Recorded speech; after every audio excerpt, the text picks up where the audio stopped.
اگر لڑکی اور لڑکا میں جدائی کرانی ہے تو لڑکی کا نام بنت اس کی والدہ کا نام، اگر دونوں ہی لڑکے ہیں تو لڑکے کا بن والدہ، یہاں بھی لڑکے کا بن والدہ، اگر دونوں لڑکیاں ہیں تو لڑکی کا نام بنت والدہ، لڑکی کا نام بنت والدہ، اگر لڑکی لڑکا ہیں تو یہ طریقہ کار دیکھ لیں، اوپر نیچے نام ہو جائیں اس کا کوئی مسئلہ نہیں ہے، کیونکہ زیادہ تر میں سمجھتا ہوں کہ آپ نے میاں بیوی میں ہی جدائی کروانی ہے، اس کے علاوہ آپ کے پاس کوئی اور آپشن ہے بھی نہیں۔ تو یہ تعویذ ہے، اس کو آپ نے قبرستان میں دفن کرنا ہے، قبر میں نہیں دفن کرنا، قبرستان میں دفن کرنا ہے۔ کسی بھی جگہ کر دیں، لیکن ایسی جگہ پر کرے جہاں پر کسی کا پیر نہ پڑے، یا کوئی ایسا کوئی جانور جو ہے وہاں پر جو ہے سے وہ وہاں نہ گزرے، ایسے درخت کے نزدیک آپ نے جو ہے نا اس کو کنارے پہ کہیں دفن کر دینا، اور گھر آ جانا ہے، پلٹ کر نہیں دیکھنا۔ ایک دن کا تعویذ ہے، اس کو بار بار نہیں کرنا۔ کالا دھاگا اس کو ضرب کی طرح آپ نے لپیٹنا ہے اور طاق حصے میں لپیٹنا ہے، یعنی کہ ایک دفعہ آپ گھمائیں گے اس طرح، 1 2 3 4 5 6 7 8 9، یہاں بھی روک سکتے ہیں آپ، 10 اور 11 پہ بھی روک سکتے ہیں آپ، لیکن دھاگا آپ کا طاق میں رکے گا، اور آپ نے کوئی بھی چیز منہ میں رکھ لیں، اچار رکھ لیں، کالی مرچ رکھ لیں، ہری مرچ نہ رکھیے گا، پھر آپ کو بار بار پانی پینا پڑے گا۔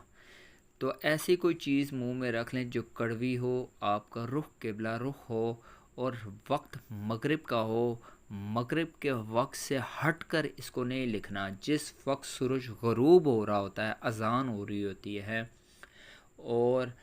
جب اذان ہو آپ اس تعویذ کو لکھنے بیٹھ جائیں، کیونکہ دونوں وقت آپس میں مل رہے ہوتے ہیں اور سورج غروب ہو رہا ہوتا ہے، یہ آپ نے اس وقت لکھنا ہے، اس کے علاوہ لکھنے کی اجازت نہیں دوں گا۔ بے شک آپ اس کو نیکسٹ ڈے، اگلے دن اس کو آپ قبرستان میں دفن کر دیں، کسی سے کروا دیں، لیکن پلٹ کر نہیں دیکھنا۔ دفن کرنے کے بعد کالے پین سے لکھ لیں، اگر کالا پین ہے آپ کے پاس، اگر مشک و زعفران پڑی ہے تو اس سے بھی لکھ لیں، اگر کسی حرام جانور کا خون ہے تو اس سے بھی لکھ سکتے ہیں آپ۔ امید ہے آپ ساری چیزوں کو سمجھ گئے ہوں گے، آپ باوضو حالت میں لکھیں گے، آپ کے کپڑے پاک صاف ہونے چاہیے، جس جگہ بیٹھے ہیں وہ جگہ بھی پاک صاف ہونی چاہیے، اور لکھتے ہوئے کوئی نہ دیکھے، جیسا کہ میں اپنی ہر ویڈیو میں بتا چکا ہوں اور کہتا بھی ہوں۔ کسی کے ہاتھ دفن کروانا ہے، کسی کے ہاتھ دفن کروا لیں، لیکن مجھے نہیں کہنا کہ آپ کر دیں، کیونکہ میرے پاس بالکل ٹائم نہیں ہوتا، اور ویسے بھی جو ہے وہ بہت مشکل ہوتا ہے مجھے چلنے پھرنے میں، کیونکہ میری ٹانگ میں سٹچز لگے ہوئے ہیں، جیسا کہ آپ کو پتہ ہے کہ پچھلے دنوں میرا ایکسیڈنٹ ہوا تھا، تو بڑی مشکل سے یہ ہے کہ میں چل پھر رہا ہوں، اللہ تعالیٰ نے بچایا ہے آپ کی دعاؤں سے۔ تو اپنا بھی بہت زیادہ خیال رکھیے گا، اور تعویذ کو بہت ہی ہوشیاری طریقے سے کرنا ہے، آپ نے موم جامع کرنا ہے، یعنی کہ پلاسٹک میں کورے لپیٹ کے اس کو دفن کرنا ہے، یعنی کہ پانی نہ لگے،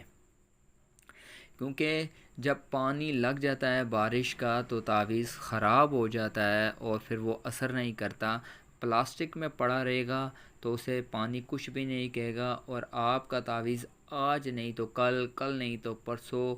41 دن کے اندر اندر اپنا اثر ضرور دکھائے گا۔ اور ایک تعویذ کے اوپر دوسرا تعویذ مت کیا کریں، چاہے وہ میرا ہی تعویذ ہو، تعویذ کے اوپر تعویذ مت کیا کریں، کوشش کیا کریں ایک تعویذ کریں اور اسی کو اچھے طریقے سے کریں، پھر اس کا 3 دن زیادہ تر انتظار کریں، اگر ایک دن کا تعویذ ہے تو 3 دن اس کا انتظار کریں، پھر اس کے بعد کریں، ہو سکتا ہے پہلا بھی اثر کر جائے اور دوسرا بھی اثر کر جائے، لیکن آپ ایک دن میں 2 تعویذ مت کیا کریں، کیونکہ آپ کو مزاج کا نہیں پتہ تعویذ کے کہ آتشی ہے، آبی ہے، بادی ہے، کون سا عنصر ہے اس کا آپ کو نہیں پتہ، وہ صرف عامل کو ہی پتہ ہوتا ہے کہ اس کا عنصر کون سا ہے۔ تو مہربانی کریں، اپنے پہ بھی رحم کریں، دوسروں پہ بھی رحم کریں، تاکہ آپ ہر پریشانی سے بچ سکیں۔ تعویذ کے اوپر تعویذ مت کیا کریں، میں اسی چیز پہ زور دوں گا اور ہمیشہ دیتا آیا ہوں۔ اللہ تعالیٰ آپ کا حامی و ناصر ہو، اللہ تعالیٰ آپ کے بگڑے کاموں کو بنائے۔ تو ویڈیو پسند آئے تو لائک اور سبسکرائب کر دیا کریں۔ اپنے بھائی کیسر ملک چشتی صابری کو اجازت دیجیے گا۔ اللہ حافظ۔